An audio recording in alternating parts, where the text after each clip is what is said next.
Parashat Haazinu, D'var Torah, is a little bit connected to the parasha. The parasha says, "Kidar ta'puchais hema." I like seeing the positive in things. So the pasuk says it in a negative way. Kidar ta'puchais, they're backward, the flip-flop nation. But it could also be in the good way. I'll explain. There's a sefer, a Biala sefer, one of the Biala Rebbes, the Aryeh Siegal. He says one of the most beautiful things I ever saw in my life. In the end of Parashat Shmini, on the pasuk that says, "V'es ha'chazir ki mafris parsahu," and when it's talking about a pig, that's a treif animal, and the pig, it has split hooves, but it doesn't chew its cud, so it's treif. But Hashem gave it a siman tahara in his feet. So there's something that we can learn from it. There's something, the pasuk says, "Malfenu mi bahamais art," and Iyar says we can learn something from the animals. So if Hashem put a siman tahara on a pig, there must be something you can learn from the pig. From the feet of the pig, that's where the siman tahara is. So he says that there's a nature of a pig, is even when you throw it out and you kick it out of a certain place, you want it to stop hanging around your backyard. So you chase it out with a stick, you throw rocks at it, right? He's always going to come back. Pushing it away and hitting it is not going to help.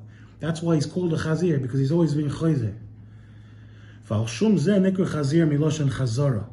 And that's why he has a siman tahara on his feet, because that's a good midah that we could learn from. Even if the person Rahman al-San is tomei. Well, here he's talking about the pig. That a lot of times the person feels that in Shemayim, they're being doichem. He tried, he made up, Hashem, I want to go into Shabbos, not so hectic, screaming at the family. I'm going to start davening with Kavanah. And all of a sudden, the next Friday, or the next Shemana Esrei, the next thing, Rosh Hashanah, you came in with that, and by Motzi Rosh Hashanah, you had a Yerida. Or that you couldn't, you were trying to have Kavanah, you didn't, or you took on this midah.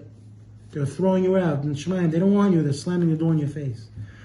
There's a midah called a pig, chazir. You say, I'm not leaving, I'm coming back. And your feet will bring you back again and again and again. That's a siman tahara. And that's what we need to learn from it. And I want to maybe add that you could say that this is Pshat. The Ohr HaChaim HaKadosh in the end of Parashat Shmini, he brings a Chazal.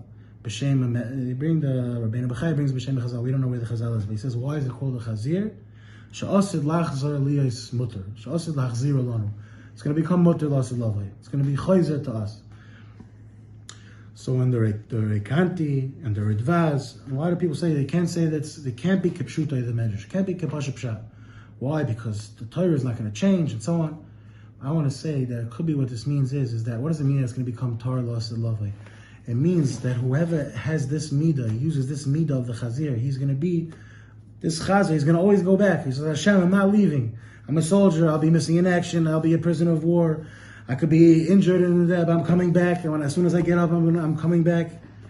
So he has a promise. Why is it called a chazir? Because he's asidli tar. He's going to become tar. He has a promise. He has a avtacha from Chazal. He's going to become tar. That's the guy who's going to become tar. The guy who stays out doesn't become tar. He fell and that's it. He's goodbye. I saw the Beis Yisrael of Ger that he heard that there was a Avreich who did something really, really bad. And he was still coming to the Gerish Tibel, whatever it was. The people can't throw him out. He said, I can't throw him out. I can't throw him out. Why? Because the Gemara says that if a person is makdish a behema, that should be a carbon. Let's say he's makdish, he says, instead of being makdish the whole cow, he says, I'm makdish the regal of the cow. And the cow's still alive, so it says, the Gemara says, pashta kedusha bakula. The kedusha spreads to the whole thing becomes hektish. You can't just be makdish the regal. So if this guy's regal, even though he didn't have hair, but this guy's feet are bringing him to the base medrash, maybe the kedusha is going to be pashta bakula. It's going to spread and he's going to take him over and he's going to. So that's pshat dor ta'apuchais hema. That's true.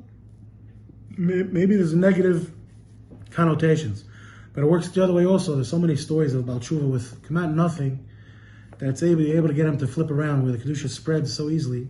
So we should be to take the chizik and tell Hashem we're not leaving. The Rosh Hashanah wasn't so good. Yom Kippur is going to be good.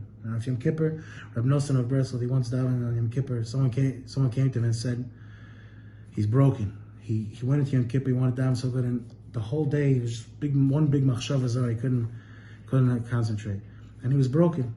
So Reb Nosson said, "The shachar is tomorrow." If that happened to me, I wouldn't fall. The shachar is tomorrow.